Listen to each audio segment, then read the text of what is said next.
నమస్తే అస్సలాముఅలైకుం సస్రియాకార్ pride solar సోయన్స్ రైతు రైతు అంటారు. రైతు మీద ఏడుస్తారు. రుణమాఫీ వస్తుంది, ఇట్లా అవుతుంది అట్లా అవుతుందని. ఈ ప్రభుత్వంలో రుణమాఫీ అయిందా కాలేదా, ఏ ప్రభుత్వం మంచిగా ఉందో మన రైతులతో అడిగి తెలుసుకుందాం. బాపు నమస్తే. వాళ్ళు పని చేసుకుంటారు పాపం. ఇలా ఏం వేస్తున్నావు నాయక్ సాబ్? వరి వేస్తే ఉదయనా లేకపోతే మంచి లాభం ఉందా? దండిగా ఓనర్ సాబ్ నమస్తే. అయిందా రుణమాఫీ? ఓకే ఓకే అన్నా. సో స్వయం సో ప్రభుత్వంలో మంచిగా ఉందని చెప్తున్నాడు నాయక్ సాబ్. మంచిగా ఉందన్న మెయిన్ రోడ్ బిట్టు పొలం. సో ఈ పచ్చని పొలంలో అన్నం తింటే ఆకుల మజానే వేరుంటుంది. అంత కష్టపడుతుంది పాపం, ఆయన తిరుక్కుంటా బుడదల. ఈయన కూడా కష్టపడ్డాడు. చేతులు చూపెట్టాను అసలు. ఓహో, సంచి లేపు కూడా మొత్తం వేస్తున్నావా? వేసినందుకు కష్టమే, నువ్వు మోసేది నీకు కూడా కష్టమే. మొత్తం అర్ధ కిలో మొత్తం వేసావు. అర్ధ కిలో అది ఎంత? 50 కిలోలా?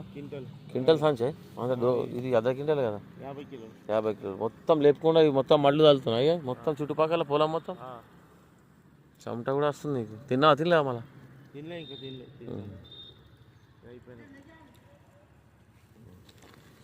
సంచి అటు తీసుకొని పోతుండు. అర్ధ క్వింటల్ లేపుకుంటా ఇట్లా గట్ల పొంటి తిరగాలి. సో ప్రభుత్వం గుడి జాబ్ అన్న. సకాలం రుణమాఫీ అవుతుందంటే అది వెళ్ళానే.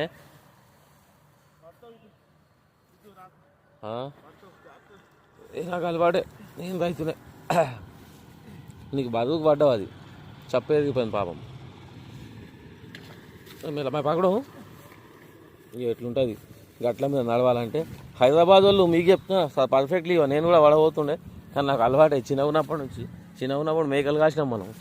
మాకు 100 మేకలు ఉండే. అయ్యో ఇట్లా జారుతుంది.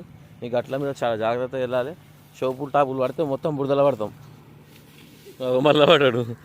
ఇట్లుంటుంది సినిమా. సో రైతుల కష్టాలు ఇట్లుంటాయి. దీనికి 3 నెలలు ఇట్లనే కాపాడాలి. మొత్తం మందేసి ఈ మొత్తం గడ్డి వీకి